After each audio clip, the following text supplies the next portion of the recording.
of pure wine.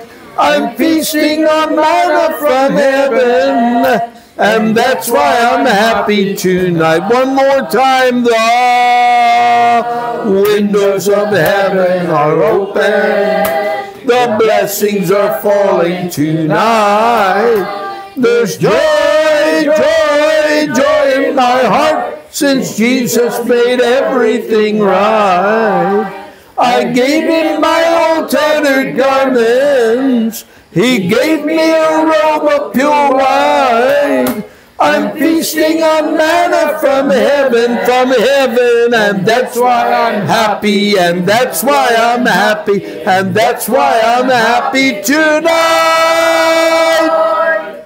Amen. Amen. All right, we're studying the history of Israel, the history of the Jew, and in order to do that, you've got to study the man Abraham, because that's where that history began. So nag-iskot kita sa istorya sa mga Hudiyo o para ato nang masabtan, mag-iskot kita sa kang Isaac, Jacob, katong mga 12 ka tribo sa Israel. Now, some of you have already been through part of this, but all of you have not. So for you that have been through part of it, this is a good review.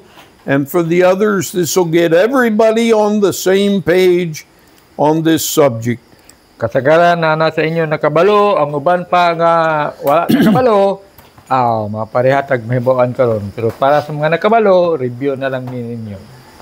So if you know this, then I'm going to go as fast as you will allow me. But if you come to a place where, wait a minute, hold on, I didn't get that. Please raise your hand. So ako ning paspasan para sa inyo na nakabalo na pero pananglitan. Nga doon na mo'y wala gil masabti. Palihog ingna nga, oops! Time sa, kayo lang. So, the Jews began with Abraham. Abraham had 2 sons.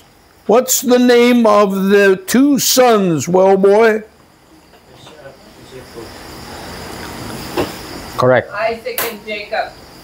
Isaac and Jacob. No.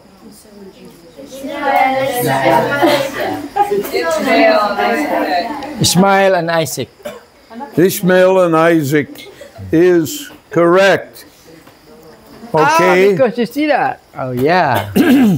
Now, the Bible says that Isaac is chosen because Ishmael was the seed of the flesh. Isaac was the seed of promise. So, si Isaac, gipili kay sa kang Ismael, kay si Ismael manggod, kanang naa siya sa unod nun. Now, it's interesting that in Genesis 48:4, it says that the Jews entered Egypt as a multitude of people and as a family. They went to Egypt. So katingadan o nga ang mga Hudiyo misulod sa Ehipto nga usa ka pamilya. Pero sa dihang migawas na pastang daghana. Now, Joseph was already in Egypt, and there were 70 people of the Jews that made up the rest of the family that eventually came down to Egypt. So, there's really not very many of them at the beginning of the history of the Jews. So, sa sinugdan, this is good. Grabe kadaghan kay tuwa na daan si Joseph sa Ehipto o si Tinta sa iyang mga pamilya ang misulod dito sa Ehipto. Now, I want you to know that they came into Egypt as a people or a family, and when they left, they were a nation. That's God's wording. So, sa dihang misulod sa Ehipto, usa pa sila ka pamilya. Pero sa dihang migawas na sila, kang daghana kay nila. Pero mao nay pulong sa Ginoo. Now, some of you know what this means. There were 12 tribes. And I don't know anything about tribes because I'm from a different country. But in Philippines, everybody, if you know anything about your family, everybody comes from a tribe. So, dunay 12 ka tribo. Wala ko kabalo kung unsa ng tribo, kay di man kugikan dinhi, di ko tika dinhi, pero kasagaran sa inyo, kabalo kung asa mo nga tribo nga pamilya. So it went from Isaac. Isaac had 2 sons. What were their names? Mia? Esau and Jacob. Esau and Jacob. And God chose Jacob. So, si Isaac, dunay duha ka anak, si Esau ug si Jacob. Og si Jacob iyang gipili. Now, normally, the inheritance and the blessing goes to the firstborn son. Kasagaran, ang panalangin dito gyud mahatag sa kinamagulangan. But in the case of Esau and Jacob, God ignored the fact that Esau was the firstborn, and he went with Jacob. Go ahead. So, normally dapat ang kinamagulangan, pero wala na gituman sa Ginoo kay si Jacob ang iyang gipili bisag manghud ra siya. Because Esau was a carnal man and did not love the things of God. Kana kay gumikan nga gipili niya si Jacob kay si Esau manggod, kalibutanon kayo. Wala siya nahigugma sa mga butang sa Ginoo. And we studied that last week when we studied Calvinism. Ang kato kanang gitun-an atong miaging semana sa dihang gatuon kita sa Calvinism. So go to Romans chapter 9. Romans chapter 9.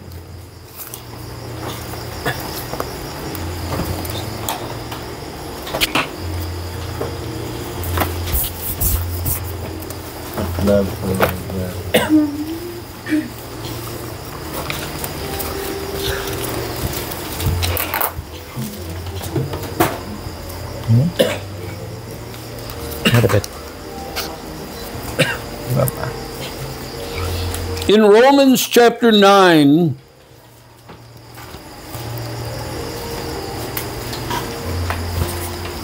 it talks about Jacob and Esau.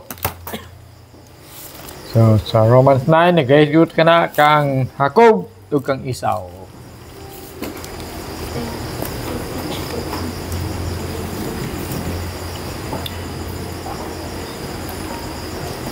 Look in verse 9.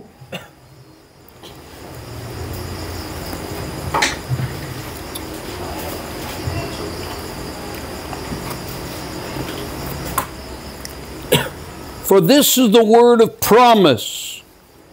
At this time will I come, and Sarah shall have a son. And not only this, but when Rebekah also had conceived by one, even by our father Isaac, for the children, that is Esau and Jacob, being not yet born, watch every word, neither having done any good or evil, that the purpose of God according to election might stand, not of works, but of him that calleth. It was said of her unto her, the elder shall serve the younger. Now, God chose Jacob because Jacob was a spiritual man. So si Jacob gipili sa Ginoo, kumikan kay espirituhanon nga tawo si Jacob. God looks on the heart, and He makes a decision of salvation based upon a person's heart. So ang Ginoo gatan-aw sa kaniyang kasing o gikuag base sa Ginoo ang kaluwasan pinaagi sa kasing-kasing sa tao. God does not select you before the foundation of the world. He looks at your heart and gives you free will, and you make the decision whether to be saved or not. So wala ka gipili sa Ginoo sa sinugdan, sa wala pa gibuhat ang kalibutan, kundi gitagaan kaniya kasing-kasing o kabubuton para imo siyang pilion aron ka maluwas. In the case of the history of the Jews, it started with Abraham, and he had 2 sons, and Isaac was said to be the seed of Abraham. In Isaac shall thy seed be called. So sa sinugdan para sa kaso sa kang Abraham, nanganak siya og si Isaac mao ang iyang gipili kamo siya mahimong sinugdanan sa iyang kaliwatan. Isaac had 2 sons, Jacob and Esau, and Esau was a carnal man, Jacob was a spiritual man, so the blessing went through Jacob from Isaac. So si Isaac o si Esau, problema ni Esau kay kalibutanon man, so gipili sa Ginoo si Isaac. Kay espirituhanon man, o dito nagsugod ang nasod sa Israel. Jacob really complicated things because he had 4 wives. Problema kay si Jacob, nakahimong komplikado sa mga butang kay upat ka buok ang gipangasawa. It was never God's plan, it was never God's will Wala good na for lab. anybody to have more than 1 wife. So walay plano sa Ginoo og dili gyud na plano sa Ginoo nga ang tawo mo daghan pag-asawa dapat isara.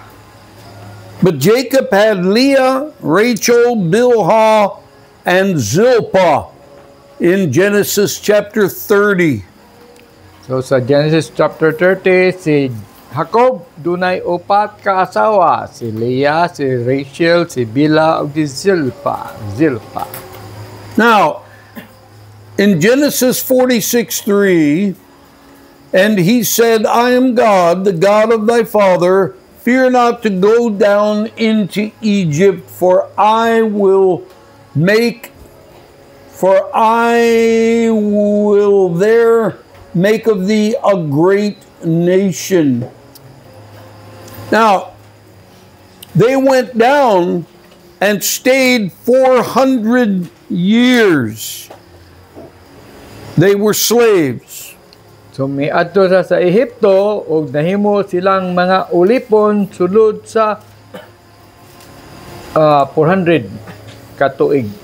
Now think of that. A slave has nothing. He doesn't even own his own body. Now gani nga kana ganing ulipon wala gyud nay kabtangan, dili gani siya tag-iya siyang kaugalingon nga lawas. So God took nothing and made something great.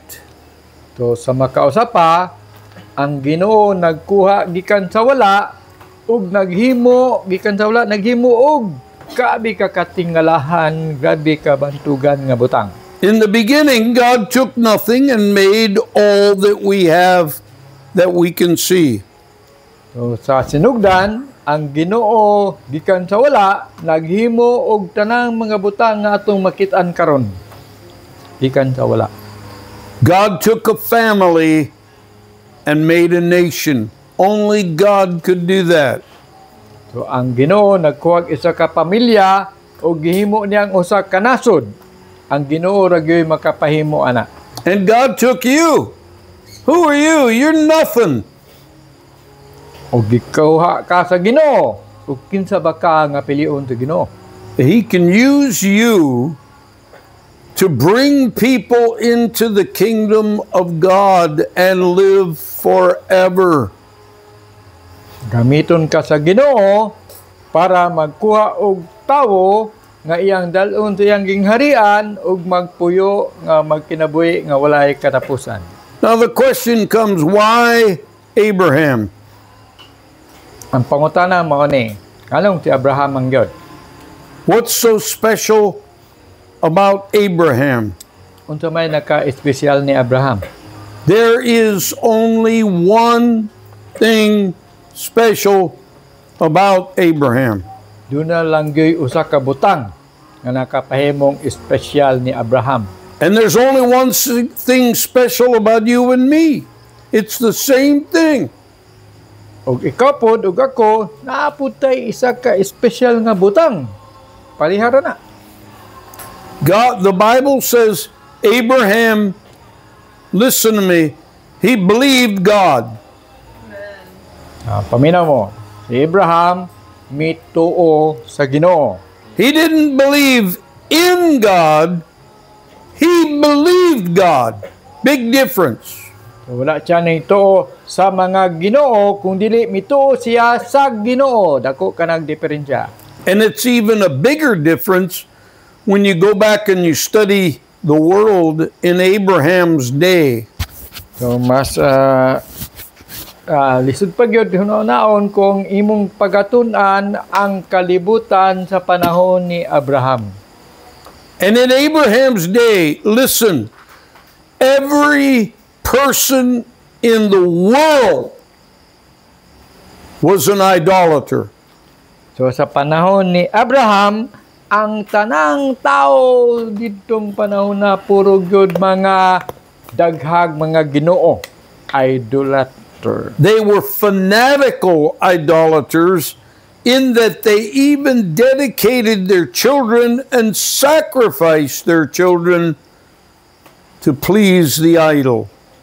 So grabe sila ka idolaters, kanang grabe sila buto sa mga Dios kay ila paganing patyon isakripisyo ilang mga anak para lang mahimuot ang ilang gituhuan nga Diyos.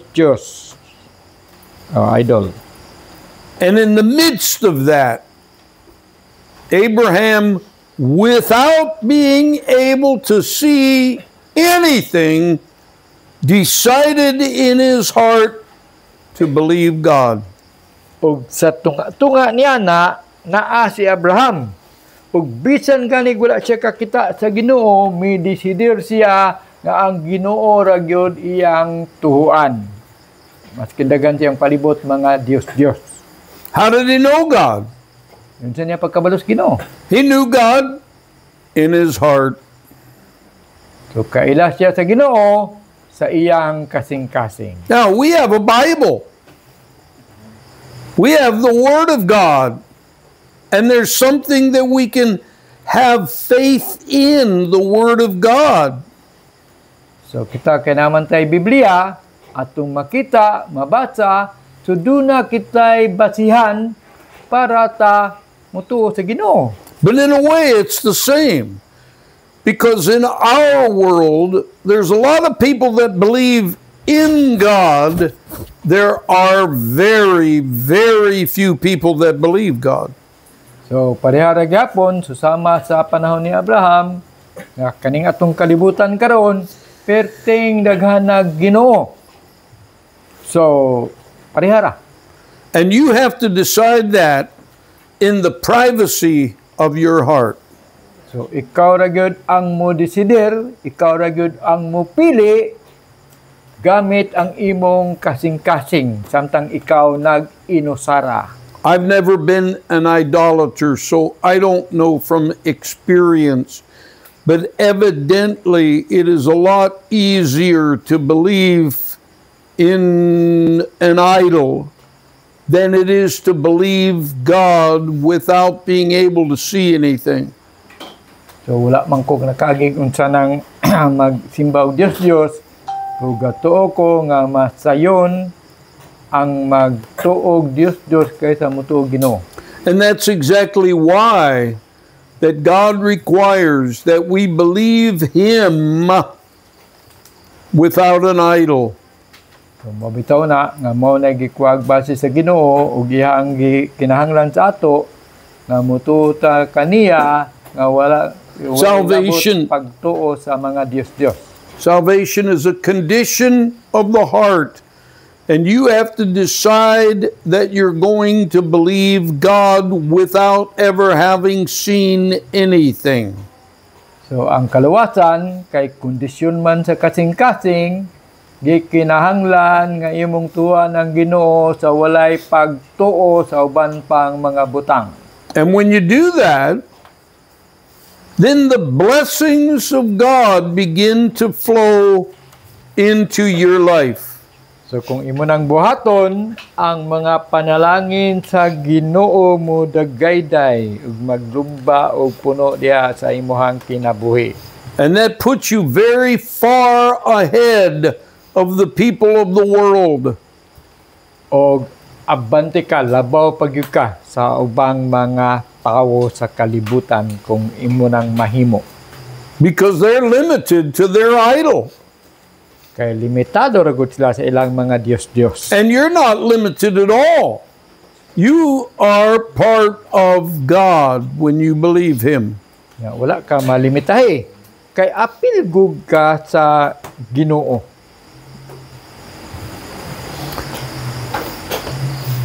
And that opens up all of the things of God, make them available to you. His wisdom, His eternity. So mo kanay makapaabri sa gingarian sa Ginoo, makahatag siya kaalam ug kanang eternidad, kanang walay katapusan. So God lays out all that He is, and He says, you take what you want, or you take what you have faith to claim. So gilatag na sa Ginoo, gihatag na niya. Nya mingon siya, hala, kuaa, ug unsay imong gusto, ug unsay nimoy gustong angkunon, pwede nimo kuhaon. Now Abraham was not perfect. So si Abraham dili perpekto. We tend to make him perfect in what we know about him, but he made some very serious mistakes.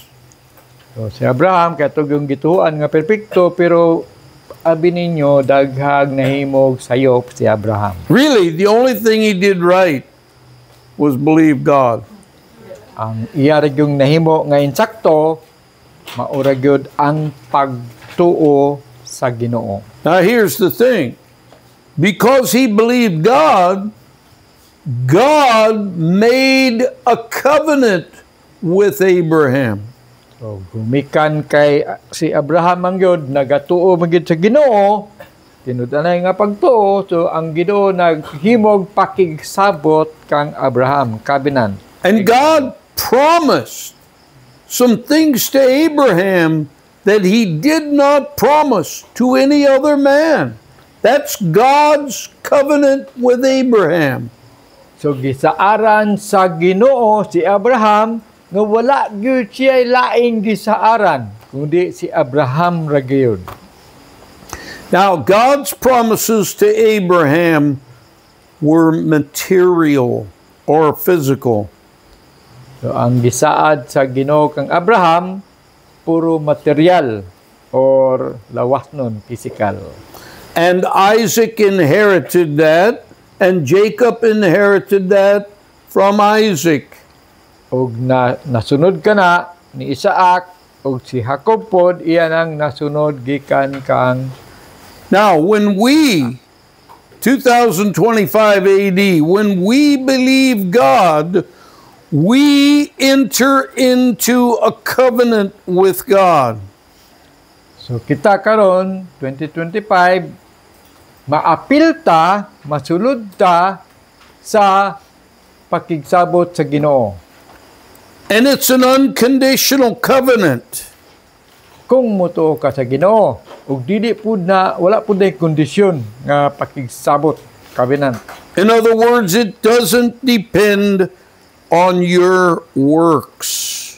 O ang kalibutan wala nagdepende sa imong trabaho, sa imong buhaton. The covenant depends upon the faithfulness of Jesus Christ. So ang pagpakigsabot gadepende kung unsa ka faithful, unsa ka masunuron ang si Jesus And Christ. for that, you ought to shout the glory. Og tunggumi ka na, ikaw mag-angkon og himayan. For that, you ought to shout the glory. What? Both Abraham and Christ, God made a covenant with. And when God makes a covenant, God keeps that covenant. Ang Ginoo dunay pakigsabot kang Abraham, duna pud siya pakigsabot kang Kristo. Kung baghimo gani ang Ginoo pakigsabot, iya gyud nang tumanon. Now, God told Abraham that if his seed would obey what God commands, then they can stay in the land and enjoy the fruits of that land. So nakigsabot ang Ginoo kang Abraham nga kung ang iyang mga anak o iyang mga kaliwatan mutuo ug mosunod sa Ginoo, malingaw gyud sila sa mga butang nga naa sa anang yutaa iyang yatag. Now pay Ma-enjoy attention to this. But if they didn't obey God, they still kept the land. Pero paminaw mo, kung dili sila mutuo, sa gihapon, iya gihapong ihatag ang yuta. They just didn't get to enjoy the fruits of that land. So, ilaman ang yuta, di lang sila malingaw sa mga bunga anang yutaa. And that's where we are today. Ug mao kana kita karon. The Jews own Palestine. Period. That's the covenant of God. They own Palestine. They just don't obey God, so they don't enjoy the benefits of peace and the fruit of the land. So, karon ang mga Hudiyo mo'y tag-iya sa Palestine nga yuta. Ang problema kay wa man sila magtuo, magtuman sa Ginoo. So wala sila nakaangkon og kalinaw anang yuta, di ba, gubot perme? Og wa sad nila matagamtami ang mga prutas Now, ng lugar. the covenant with Abraham was material. It was land. The covenant that we join into with Christ is spiritual. So ang pagpakigsabot kang Abraham sa Ginoo, pisikal, tagaan sila og yuta. Pero kita diha kang Kristo, nga pakigsabot ang Ginoo sa kang Kristo, ang atoa dili pisikal kundi dili espirituhanon. And when we believe God concerning the gospel, we enter into that covenant with God. So kung mutuo ta sa Ginoo, naapil ta o nasulod ta sa pakigsabot sa Ginoo o kang Kristo.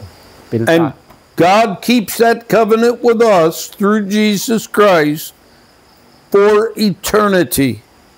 Og tumano na sa Ginoo ang iyang pakigsabot kang Kristo hangtod sa kahangturan. So there is no time from now forever that God will ever break that covenant with Christ.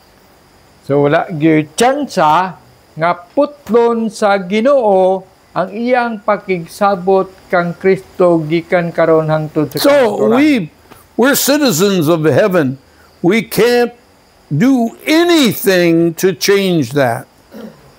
So kita dahil tanan, pastang surtihan na to, no? Dito lumulupyo dito sa langit.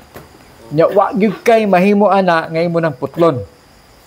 Now, if we want to enjoy the benefits of and the fruit of that covenant, then we obey God.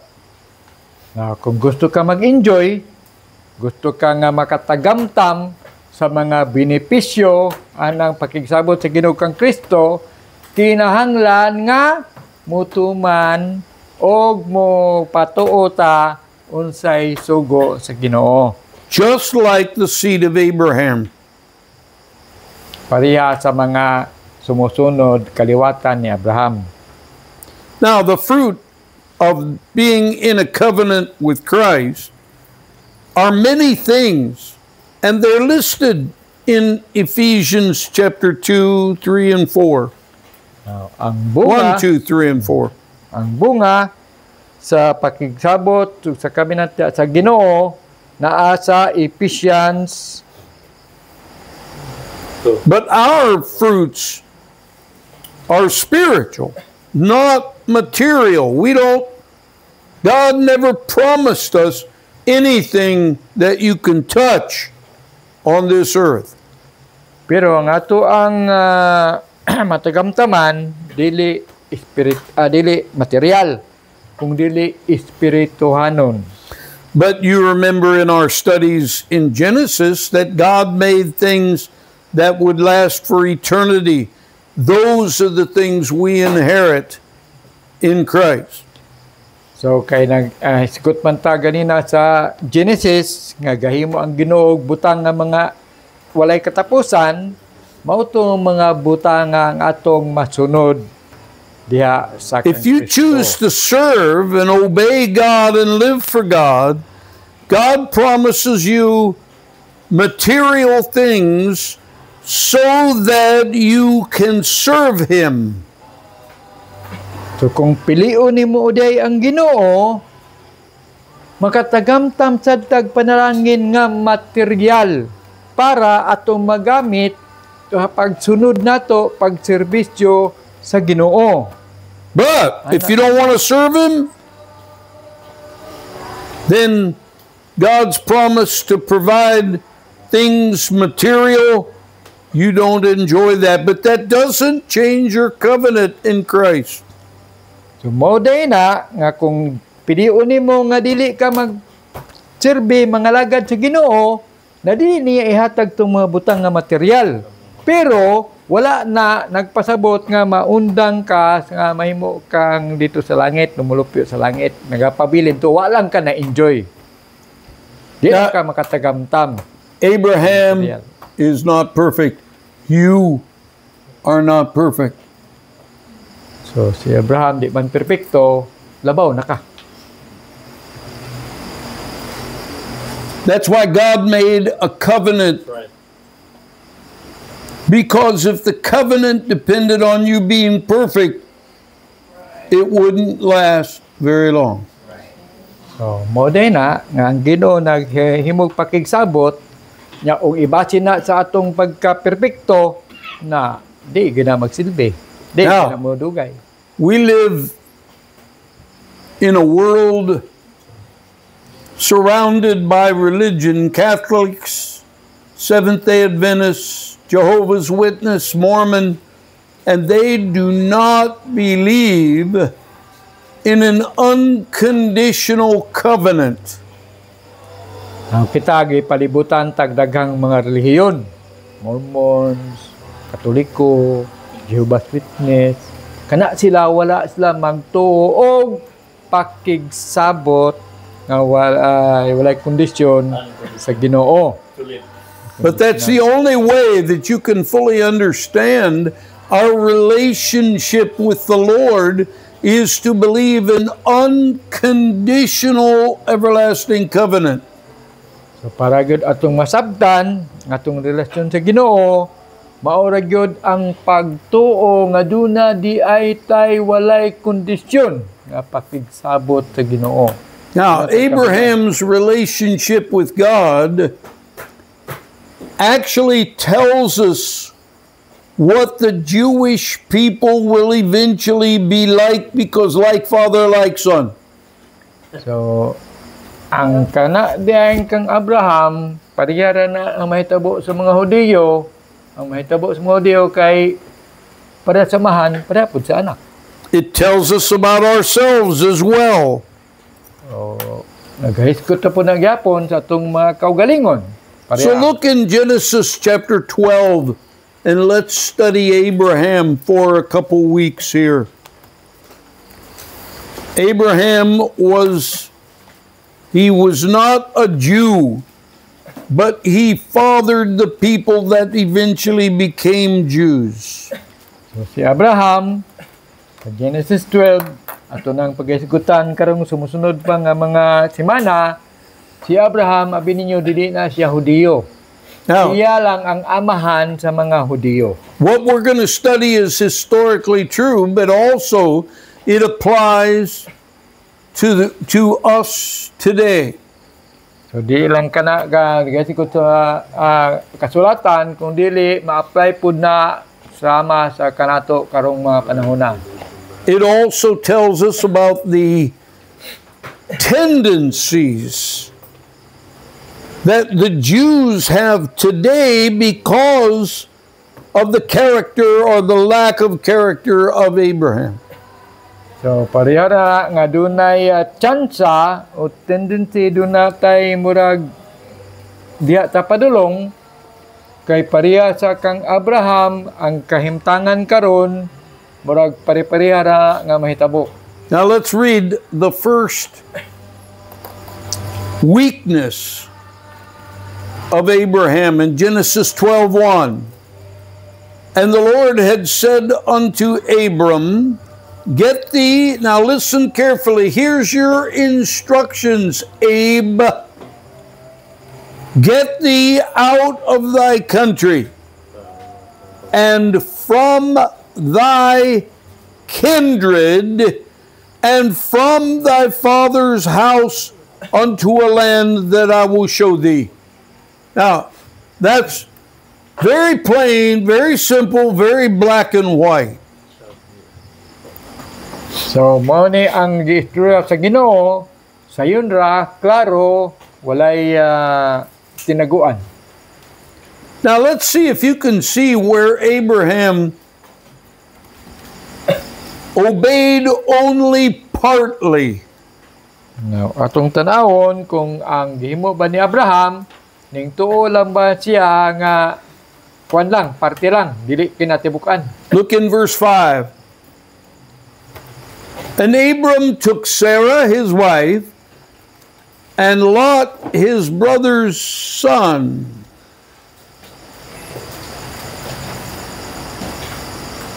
Did he do wrong?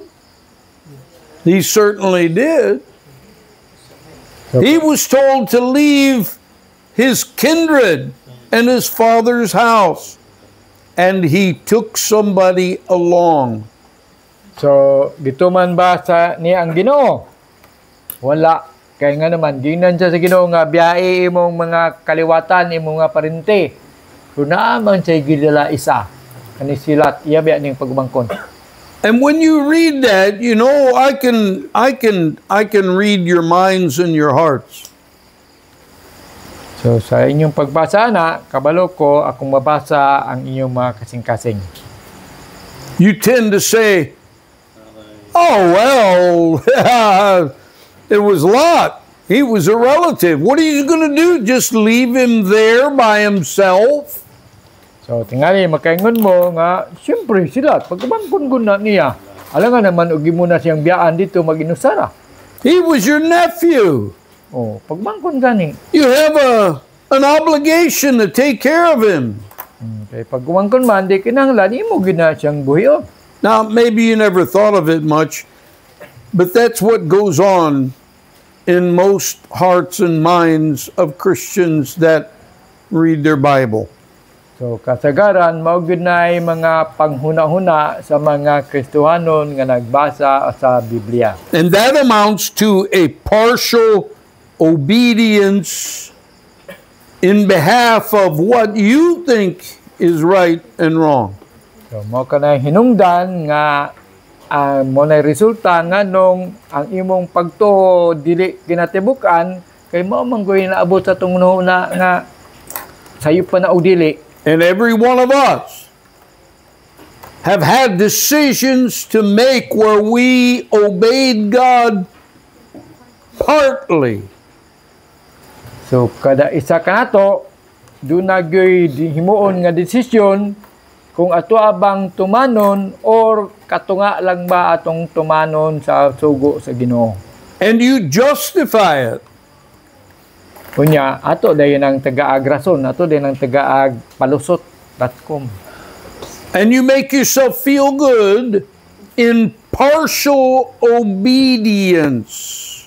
Unya malipayon dayon ka kay imo manggi suportan, imo manggi justify, imo manggi tagaag katarungan nga insakto.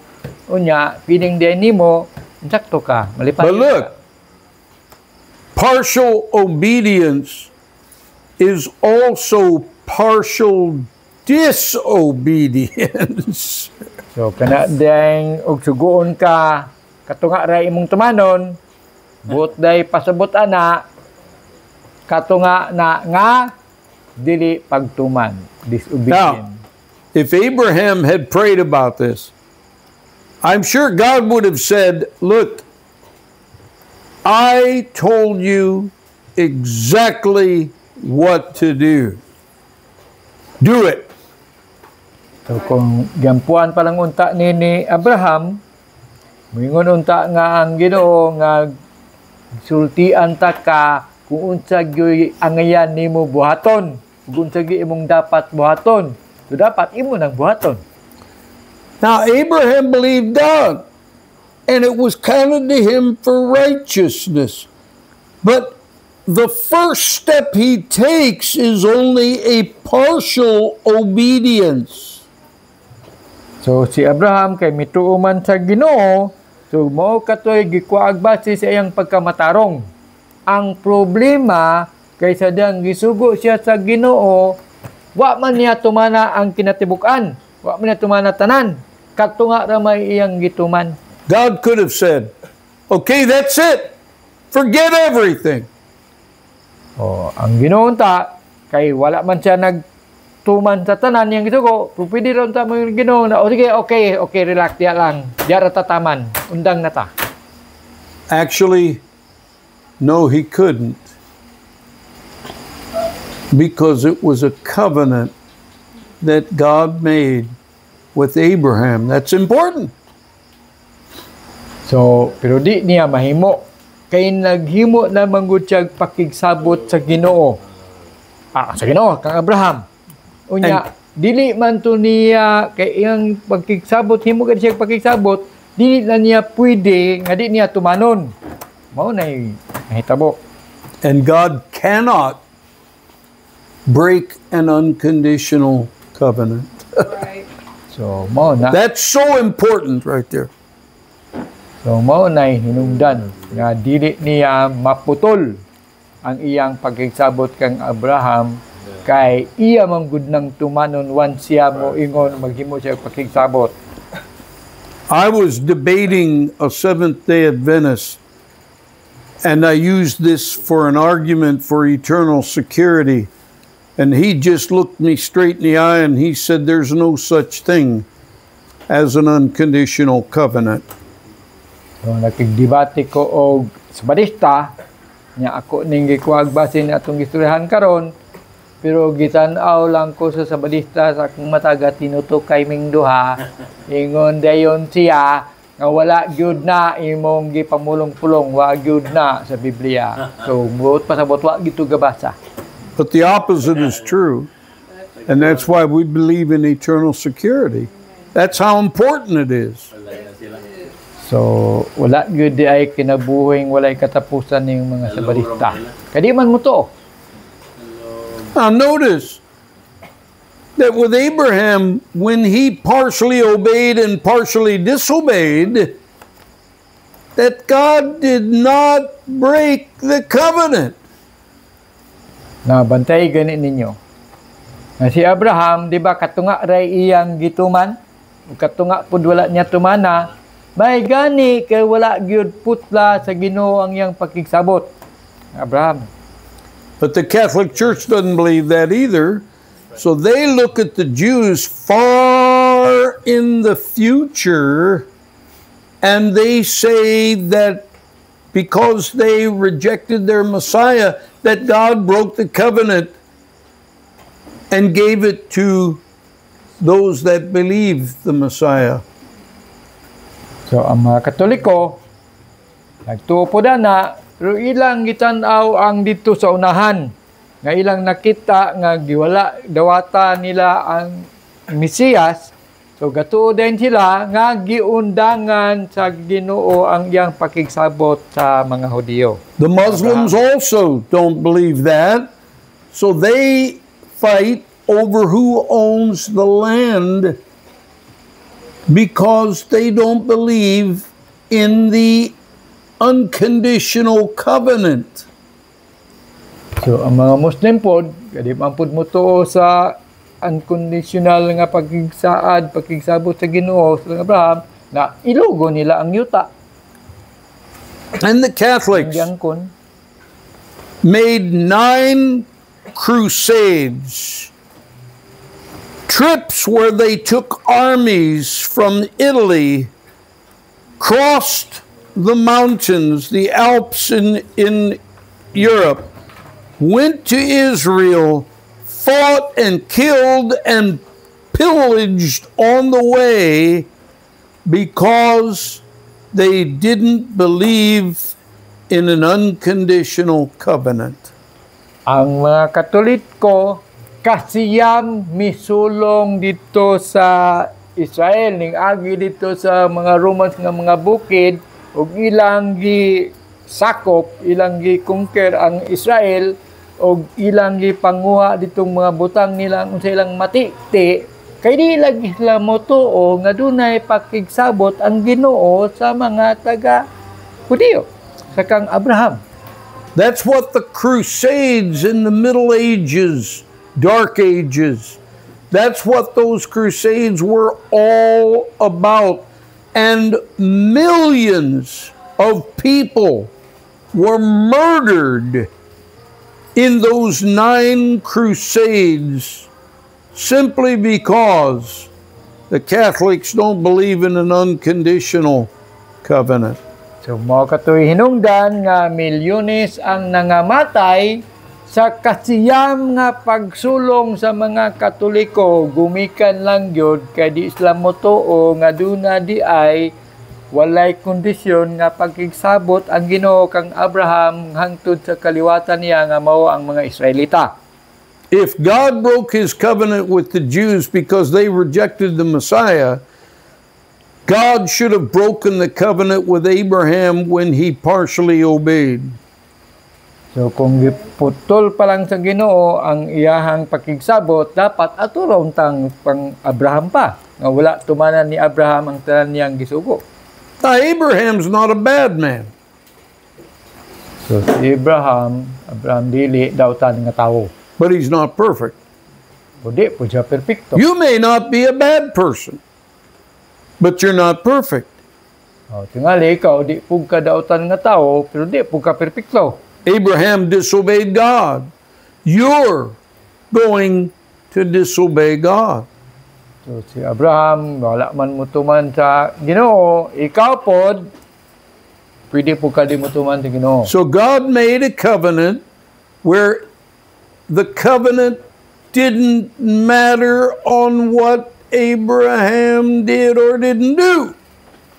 So si Abraham, ang Ginoo naghimo pakigsabot kang Abraham pero wala nay connection, wala nay himong mahimong resulta kung gituman ba ni Abraham, gihimo ba niya o dili ang buti pahimo sa Ginoo. And God made a covenant with us through Christ so that it doesn't matter what we do, it matters what Jesus did. So ang Ginoo na pakigsabot kang Kristo nga pwede na to naapil ta dito sa iyang pakigsabot kung naa ka kang Kristo So dili na makapaapekto kung unsay imong buhaton, kung dili maapektuhan kung unsay gihimo ni Kristo didto sa cross. Now, for that, you ought to shout glory. Glory. Amen. Amen. Because you would have lost it 10 minutes after you got saved. Amen. Amen. Now, Abraham disobeys God by bringing Lot with him when he left in obedience to God. He brought Lot. So si Abraham nakasupak sa Ginoo, wala motuman sa Ginoo, sa diyang iyang gidala si Lot. Kay dili ba tato apilon si Lot? Now, Lot's not a bad man either. Si Lot di po dautan nga tao. Later on, he did some terrible things. Pero kadugayan lang kay naghimo siya mga But the Bible calls him just Lot. Pero ang Biblia nagatawag kaniya nga just kanang matarong. Lot is a good man because he's the under the umbrella of the covenant of Abraham. So si Lot buutan o maayo nga tao gumikan kay naapil siya sa payong una ilalom siya sa payong nga diin na dunay pakigsabot ang Ginoo kang Abraham. So naapil lang siya pa. He gets to enjoy the blessings of Abraham because of that covenant, even though he was not a perfect man. So naapil siya, naka-enjoy siya sa panalangin nga tuwa dito ka gisaad sa Ginoo kang Abraham, bisag dili siya perpekto nga tao. Now God says, believe on the Lord Jesus Christ and thou shalt be saved, and thy house. So nagingon ang Ginoo, nagtuoy ang Ginoo, ug ikaw maluwas, apil ang imong panimalay. That doesn't mean that you get to go to heaven because Daddy believed in Jesus Christ. Oh, wala na nagpasabot nga makaadto kag langit kay gumikan ang imong amahan, imong tatay ning tuo kang Kristo. It means that you're under the same umbrella as the covenant that your parents made by believing on Jesus Christ. So, ang buot pasabot na naapil lang ka diya sa payong, diya sa ilalom, naapil lang ka katagamtam sa panalangin nga sa dituan sa imong amahan o sa imong ginikanan ngadto sa Ginoo. And for that you ought to shout the glory. Amen. Now, if your parents were not Christians, then you don't have those blessings in your life. Kung di pa lang Kristiyanon imong mga ginikanan, di gyud ka makatagamtam og mga panalangin usab gikan sa Ginoo. So open your own umbrella. So bot pasabot na pag Believe on the Lord Jesus Christ and thou shalt be saved, and thy house. So paghimog imong kaugalingon nga payong, tuhoy si Kristo nga imong manduluwas, aron ka maluwas, di na kay kaugalingon nga panalangin, gikan sa Ginoo. And I'll leave you with this thought. The rest of the time that Lot was with Abraham, Abraham's life was complicated because sin always complicates life. Go ahead. I have a question. You said the Bible says Lot was a just man. Would he fall under Proverbs 2:13, who leaves the paths of righteousness to walk in the ways of darkness? Because he certainly, when he went to Sodom. Okay. it's hard to read the heart of Lot. Lisod, basahon ang kasing-kasing ni Lot. I know we're not going to study it tonight, and we're not going to study much about Lot, but some. But Lot chose to go to Sodom, and he ended up as a ruler in Sodom. So, di man ta mag-iskot ni Lot karong gabi una, wadi po kayo ta mag-iskot bahin sa iyang kinabuhi, pero si Lot iyang gipili nga maato siya sa Sodom. And that was a bad choice.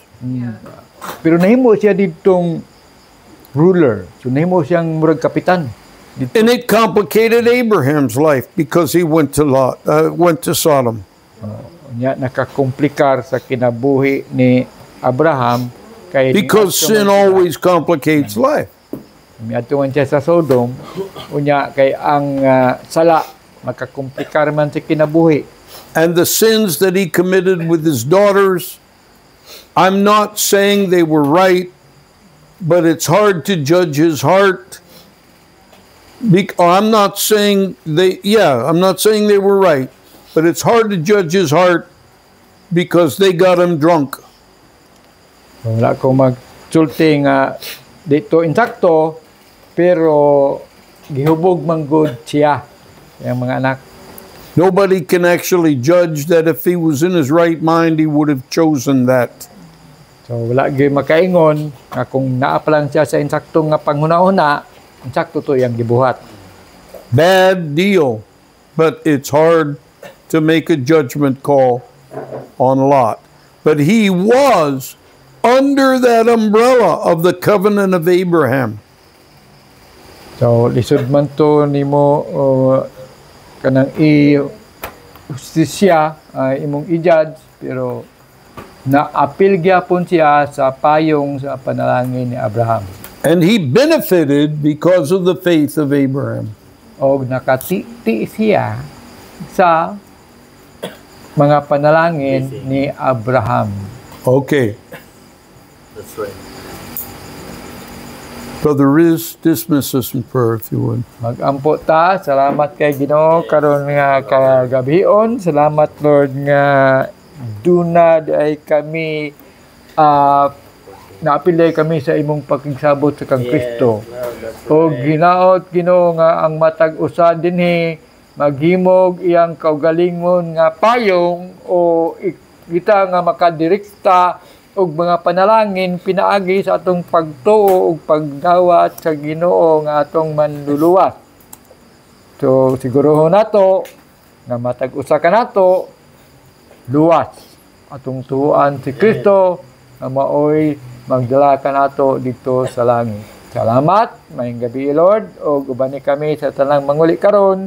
Makaabot silang mga panimalay nga sa pansound ug tigay kami mayong pagpahulay karon kagabion para sa nga magbaskog kami ugma ug maghimo sa mga butang nga imong ipahimo kanamo.